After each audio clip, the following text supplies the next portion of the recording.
That's harmless. So let's go on to another caller. Hey, how's it going? Hi. How can you... You might want to mute your TV. Right, okay, there we go. Is this George? Yes, that is my middle name, so they call me. Real name Alonzo, doesn't really matter. But anyway, how can you compare science and religion? Religion is something that is way above our head, and science is just here where we can only see and figure out, touch, or work with. Or, whenever religion makes a claim about the real world, we can test that out with science and see whether it's true or false. It's very plain to see that we are in the end of days and this are last. You know, some people are scared to even believe. Oh, yeah? Do you actually think things will get better? Oh, peace is going to come. War is going to stop. The diseases will go it's away. in our hands. I think we can. Huh? I think we can, influence that. I would be willing to agree with you about religion versus science if religion stayed out of science.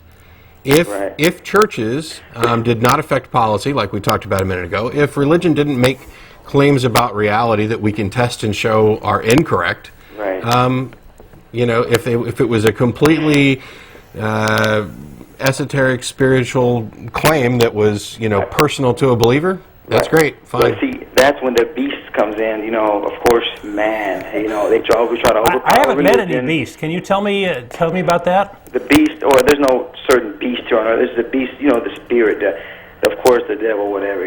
Some people don't believe in spirits. So I guess you don't believe in spirits. What evidence demons. do you have of the devil? I'm sorry? Do you have any evidence? Evidence.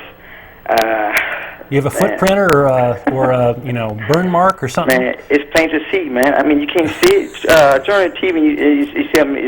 I mean... Well, what you're talking about is you're seeing evil things and interpreting it as the works of a mythical being and ascribing an end-of-days thing to it. But what proof is there that your interpretation is correct? And where does evil come from? Science or why not understand?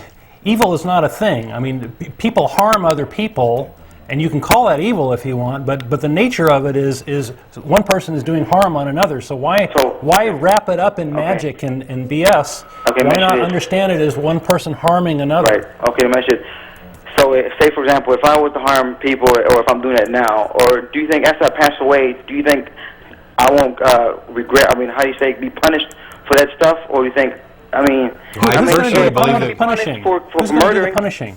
I'm sorry? Who's going to do the punishing? Who do you think? Somebody has to do it, right? No.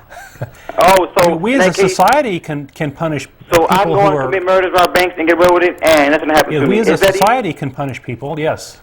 That's why we have laws and we have the justice system and jails and all that good stuff. There's a whole mechanism to do that. But you can't prove the Bible wrong, the main book, the #1 seller, can you?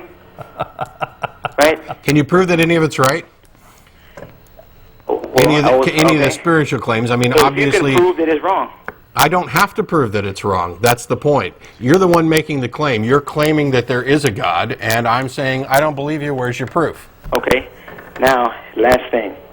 Okay. Well, I just asked you a question. Right, okay. Is this related to that question, or is this you trying to get one more preachy word in? No. Okay, look. For example, how much your question, okay? Okay. Okay, say you were, in the ocean, okay? Do you be in the ocean?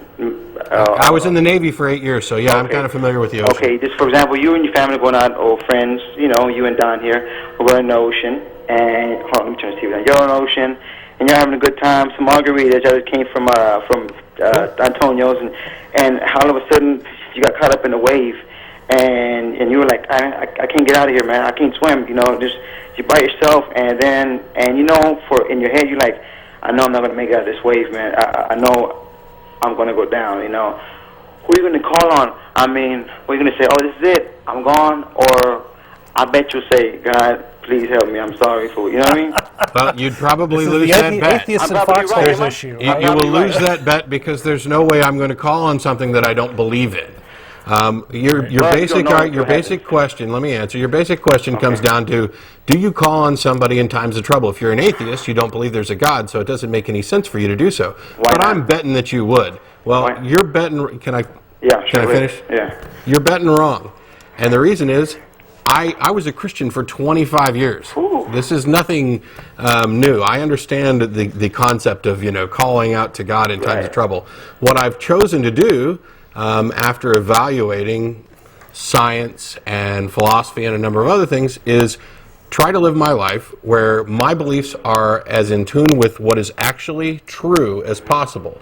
And one of the things that goes along with that is if I'm in trouble and I'm in over my head, I need to rely on myself, and I have friends and family who I can call on in certain times.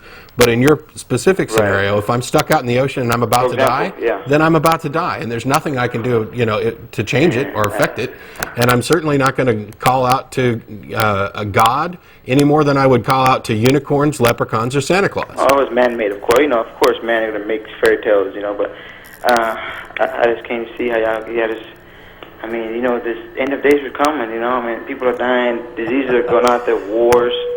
Yeah, I speak to that in the Bible. And why is it that we've heard that exact same claim pretty much every decade for the last 1,000 years or so? It's coming more and more true, we've been in the end of days for a long ass time. Yep. Right. I know you just don't see it, and we're not going to see eye to eye. I really don't care if you believe it or not, but I'm just saying. Well, how can you not care? Years or so, the sun will burn out. Is that what you're talking about? I'm sorry. I mean, you say you don't care if we believe or not. How can you not care? If you're a believer, aren't you supposed to care whether we believe or not? I'm not really hard. See, I believe in God, but I don't go to church. I preach. I preach to kids, but they don't listen. But I mean, I just feel sorry for y'all. Feel sorry for y'all, man. But I guess you live in a pretty mellow life. But of course, everybody pays at the end. Well, yeah, as long as you're only talking about dying. Sure, everybody pays at the end. We're all dead. Yeah, but some people don't appreciate living. Period. They just think that they're the only ones who here, and that you just, what I mean. That's one thing about atheism that I think is very important with regard in comparison to other religions. This is the only life I'm going to get. As an atheist, I firmly believe this is the only life I'm going to get. And so I live it to the fullest, and I enjoy it, and I treasure every moment of it and every little thing. And it is so much nicer to look at a flower, let's say, and recognize that it's a beautiful natural flower and is wonderful in its own right. And it seems to me that when you are a believer, having been one for a long time, when you say, well, it's not the flower that's wonderful. It's this God who decided to make the flower who's wonderful. That's right. That's where the real wonder is. But that cheapens the experience. And with man destroyed this life, according to Christianity and a number of other religions, is just like a place to wipe your feet. Yeah. Let's just shuffle on through here before we get to the real eternity in heaven, where everything is joyful. This life is pretty much meaningless in most religions. It's a test. It's a season. Yeah. Well, and this end time attitude is really sort of a major cop-out. It's scary. Basically saying, well, screw everything. I don't care. I'm gonna have a better place in the next life. And why care about your fellow man? Why care about what harm is being done? And I hate the attitude. I think it's awful. Why care about natural resources? Why care about your children?